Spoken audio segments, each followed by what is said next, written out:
басачылык программасынан катышаардан мурун менде бир гана кыял бар болчу. Ушул конокторду тоссом, туристтер менен сүйлөшсөм деген.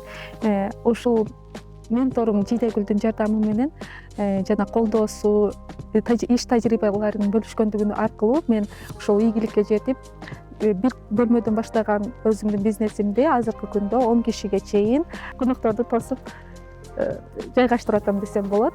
Жолдошум экөөбүз бул убакка чейин Кыргызстанда эч кандай иштегенге болбойт, ийгиликке жетиш үчүн сөзсүз түрдө башка мамлекетке кетүү керек экен деп ойлочубуз. Азыркы күндө ушул бизнесибиздин аркасынан демек Кыргызстанда киреше гана кирип эмес, өзүбүздүн меймандостугубузду, каада салтыбызды башкаларга көрсөтүп, ийгиликти жана мекенибизге дагы салым кошсок болор экенин түшүндүк.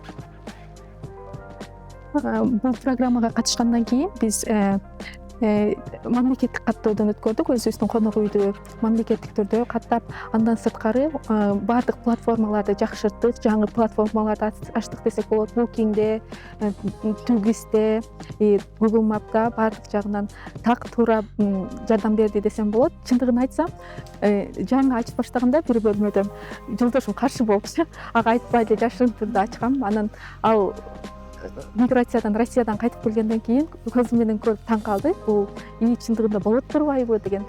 Ушул жерде Жидегүлдүн дагы чоң салымы болду десем болот. Ал үйгө келип, өзү жолдошум менен тажрыйбасы күчтүүлүгүнөн улам, жолдошум менен сүйлөшүп, кандай дагы өзгөчөлүктөрү бар, аны да кызыктырып койду да. Каршылык эле эмес, кызыктырып, ал да азыр учурда коноктор келсе, тосуп алып, жардамын берип, аябай ошентип биргеликте тосуп атабыз десем болот.